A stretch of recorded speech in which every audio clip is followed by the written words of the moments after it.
Ginjal adalah sepasang organ saluran kemih yang terletak di rongga retroperitoneal bagian atas. Bentuknya menyerupai kacang dengan sisi cekungnya menghadap ke medial. Pada sisi ini terdapat hilus ginjal, yaitu tempat struktur-struktur pembuluh darah, sistem limfatik, sistem saraf, dan sistem ureter menuju dan meninggalkan ginjal. Palpasi ginjal dilakukan secara bimanual, yaitu dengan memakai dua tangan. Tangan kiri diletakkan di sudut costa vertebra untuk mengangkat ginjal ke atas, sedangkan tangan kanan meraba ginjal dari depan.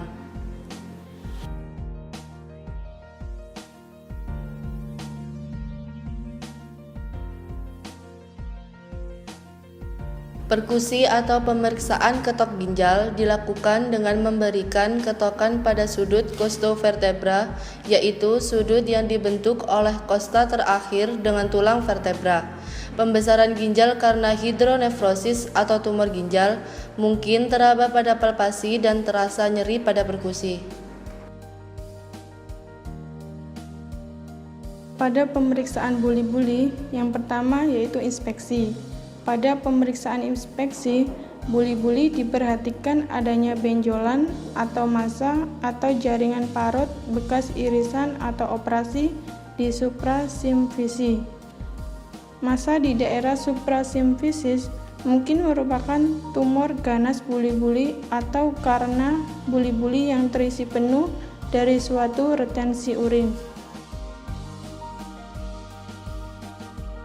Kemudian dilakukan palpasi dan perkusi. Dengan palpasi dan perkusi dapat ditentukan batas atas buli-buli.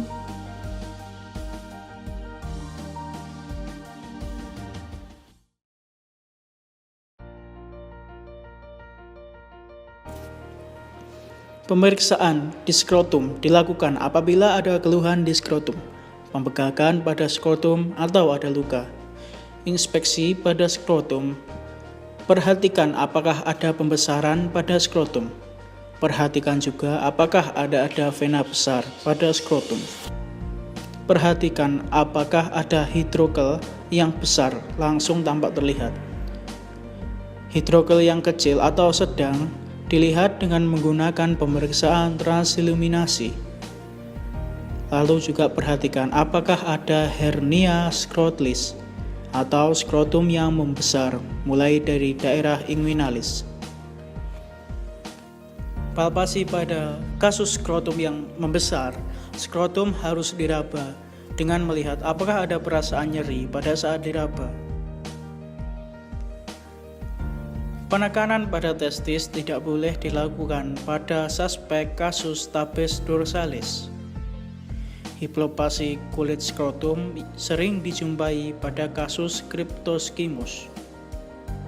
Perhatikan juga apakah testis teraba atau tidak.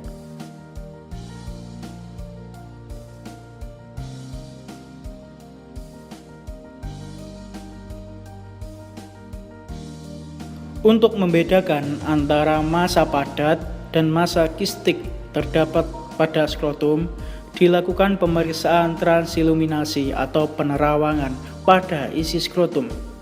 Pemeriksaan penerawangan dilakukan pada tempat yang gelap dan menyinari skrotum dengan cahaya terang. Jika isi skrotum tampak menerawang, berarti berisi cairan kistus dan dikatakan sebagai transiluminasi positif atau diaphanoscopy positif.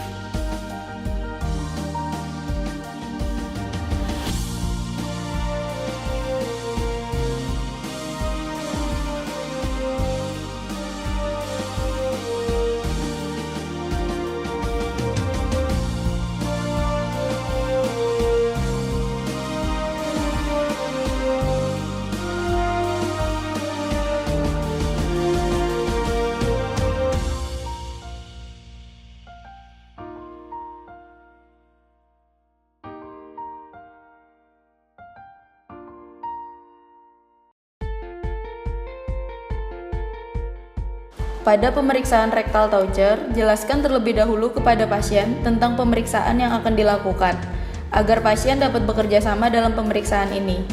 Tanyakan pada pasien apakah pasien pernah melakukan pemeriksaan ini sebelumnya, apakah ada perubahan pada kebiasaan buang air besar, lalu apakah ada perubahan pada tinja.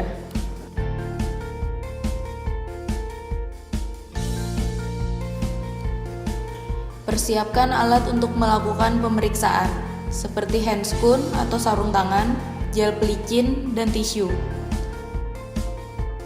Pasien berbaring dalam posisi lateral dekubitus kiri dengan kedua lutut terlipat ke arah dada.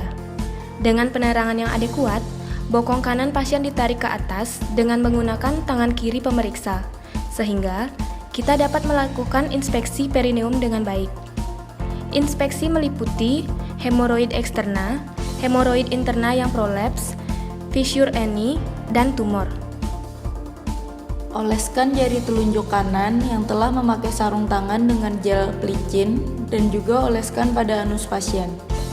Beritahu pasien bahwa kita akan memasukkan jari ke dalam anus.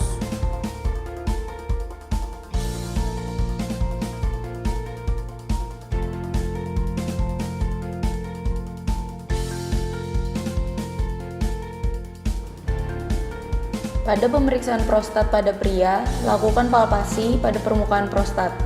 Apakah ada perubahan patologi dari prostat? Minta pasien untuk meremas jari kita dengan mengkontraksikan musculus sphincter ani externum untuk mengecek apakah kontraksi anusnya masih baik atau tidak.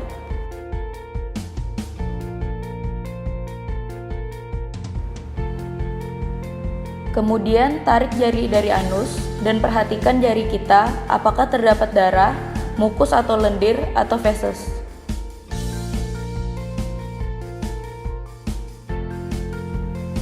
Bersihkan dubur pasien dari sisa gel atau kotoran dengan menggunakan tisu.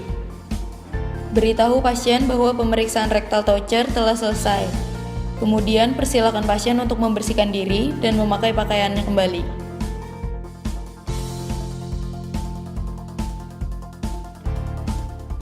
Pada wanita yang sudah berkeluarga, selain pemeriksaan rectal toucher, perlu juga diperiksa vaginal toucher guna melihat kemungkinan adanya kelainan di dalam alat kelamin wanita. Jelaskan terlebih dahulu kepada pasien tentang pemeriksaan yang akan dilakukan. Pasien terlentang di atas meja periksa, kedua paha dalam posisi fleksi dan aduksi, serta sendi panggul berotasi ke eksternal. Persiapkan alat untuk melakukan pemeriksaan seperti handscoon atau sarung tangan dan gel pelicin.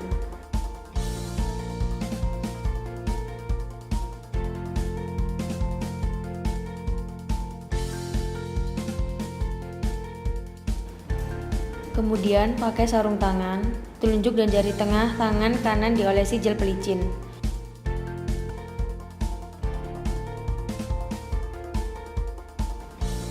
Jempol dalam posisi abduksi dan jari 4-5 ditekuk ke arah telapak tangan. Letakkan tangan kiri di atas abdomen pada pertengahan umbilikus dan pubis. Cobalah memegang uterus dengan tangan kiri dari luar dan tangan kanan dari dalam. Catat besar, bentuk, konsistensi, mobilitas, rasa sakit, dan tumor.